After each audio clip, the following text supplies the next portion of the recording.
guilty. As to the second count of the information, Richard McGinnis, we, the jury, find the defendant, Kyle H. Rittenhouse, not guilty. Is there anyone who does not agree with the verdict as read? Would you wish the jury polled? No. Okay. Okay, folks, your job is done, and we started. Donald Trump. Mr. President, thank you for being here tonight. Your reaction to today's verdict? Well, thank you, Laura. I think that it was a great decision. I was surprised it had to go this far. Somebody should have ended it earlier, and frankly, the case should have never been brought. It was prosecutorial misconduct, in my opinion, and there's plenty of it going on in this country right now. It was disgraceful. It was, if you're talking about innocence based on self-defense, this was the poster boy.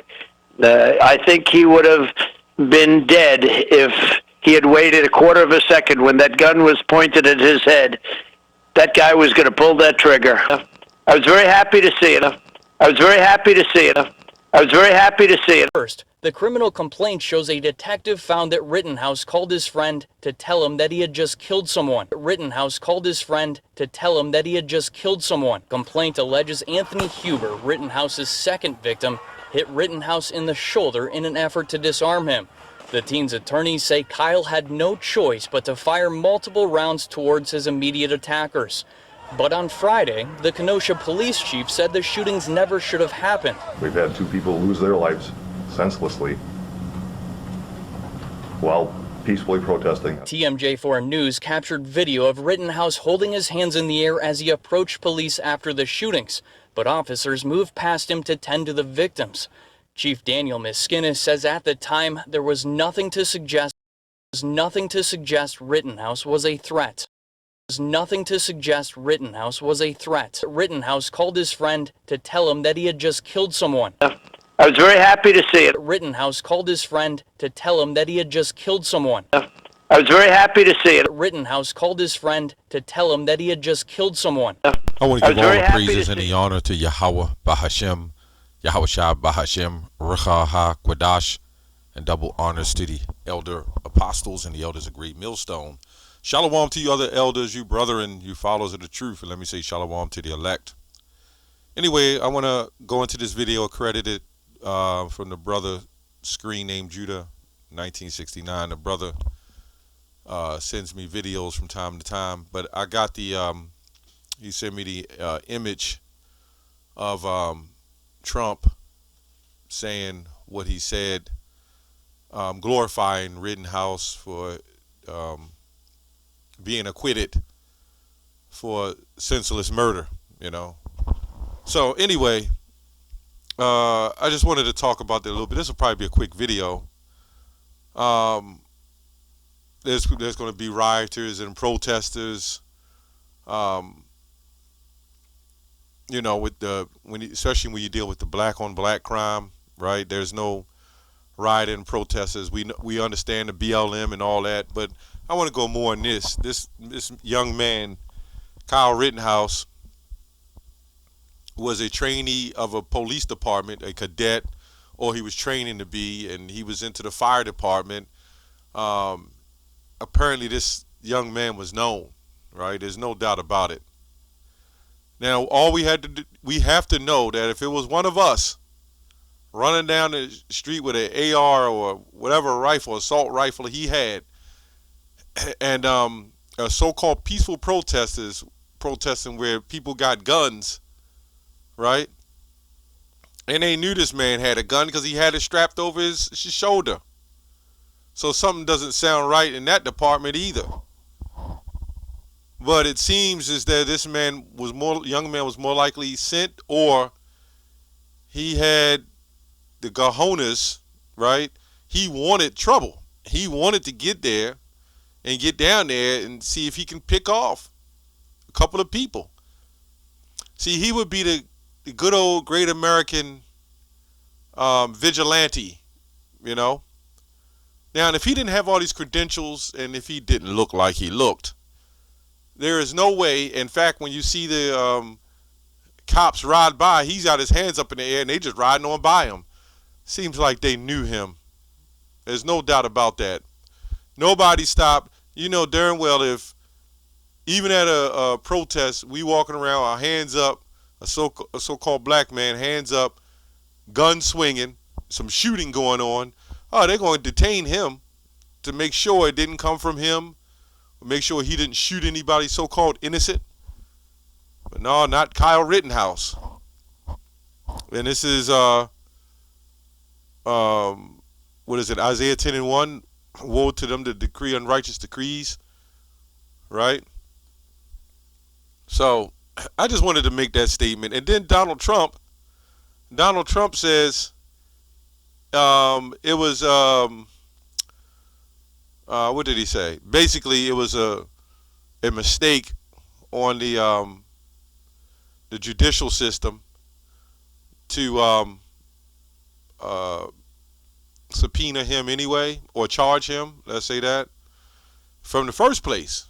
That's what he said. It was a mistake on him to charge him in the first place. So you kill somebody, you're not in your home, you're out in the street at a protest. And again, I think everybody, and then even Biden said it was an act of, let me say, Edo supremacy. Even the police think it's an act of that kind of supremacy. But doesn't matter what they think, right? The verdict still comes down the way it comes down. And then you can see at the end of the day, there's nothing that's really changed. You see the same thing happening again. So anyway, this is why you see the uproars of the people, the Most High, and this is why I'm doing the video, because the Most High is stirring all this up. So it doesn't matter if it's prosecutorial misconduct or something like that he said. Basically, the prosecutors, misconduct of the prosecutors, right? But this man clearly took a shot. People was running, and he took more shots. So he had the juice, right? He clearly came down there, and as you see, he was running. Then he calls his friend. What kind of sense does that make? You in self-defense mode, you shoot somebody, you kill a couple of people, and then you call your best friend. This seems like cereal to me. This seems like there's something been lodging in him for a long time, and he just couldn't wait. Anyway, Habakkuk 2:6. Shall not all these take up a parable against him? Well, let me go up to the one that we like to read. Yea, also, 2:5. Yea, also because he transgresseth by wine, he is a proud man, neither keepeth at home, who enlarges his desire as hell, and as his death, and cannot be satisfied. And that's how they roll. It's never enough. They're waiting for another event to kick off. You know, maybe that was his ritual. Maybe that was his first kill. I don't know. Alleged or facts? I don't know. Who knows? But gather unto him all nations, and heap unto him all people, right? Shall not these take up a parable against him? Now you got these rappers that get locked up, say they in gangs, and there's no different than the gang that they're in, than the gang Rittenhouse is in, and they'll throw them 20 years just for having a gun or suspect of a shooting. Now and again, I could do a video on our people and the wickedness of them and how they, why is nobody marching, why don't Black Lives Matter march for black on black crime, but that's another video. I'm just focusing on this because this shows you Job 9:24, right? The earth is given into the hands of the wicked. It already shows you who runs the show and who's setting things up, right? Anyway, shall not all these take up a parable against him, and taunting proverb against him, and say, woe to him that increases that which is not his? How long? And to him that ladeth himself with thick clay. You know, there's a lot of things that they have to pay for. I'll just say that.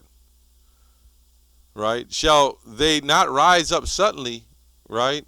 That they shall bite thee, and awake that shall vex thee, and thou shalt be for booties unto them, because they have spoiled many nations. All the remnant of the people shall spoil thee, right? Because of men's blood, and for the violence in the land and of the city, and all that dwell therein, right? Woe to him that is covetous and evil covetousness to his house, that he may set his nest on high, that may be delivered from the power of evil, right? These guys, you'd be surprised. They get the kills, they get the trophies, you know. But anyway, this is all uproars of the people. This is all prophecy. If anybody doesn't know now who this man is, then that's on you. That's your problem. Can't help you there, because when all hell breaks loose and these exact things happen to you, and then you're looking for justice and peace, as Jeremiah 8:11 says, they have healed the hurt of the daughter of my people slightly, saying peace, peace, when there is no peace, right? When there's uproars of the people and all hell breaks loose, well, you know, you get what you get because you were warned. And then you got people who come up to us while we teach and say, well, wait a minute, everybody can be saved. This is what they say. All men, all mankind can be saved. But this is the behavior you see. Doesn't look like they need anything to be saved from. It sure enough looks like we need to be saved. That's where the saving comes in. Right? Nahum 1:3. The Lord is slow to anger and great in power, and he will not at all acquit the wicked. The Lord has his way in the whirlwind, and in the storm, the clouds are the dust of his feet, right? So it doesn't matter. Whatever system you set up in and you get off, guess what? You're going to get it anyway, right? And everybody says, hey, this man can make it, right? This is what they say. You're not realizing. And then they're going to send the dogs. You know, they're going to send Jesse and Al to try to calm things down, right? But is this also playing into the elitist hands? Did they all set it up to bring on more things as things are happening now? Those are a lot of questions, but we are not ignorant of Satan's devices. That's why we stay focused and we have an understanding, right? Anyway, I just wanted to make that short video. That's all I have on that. Shalom.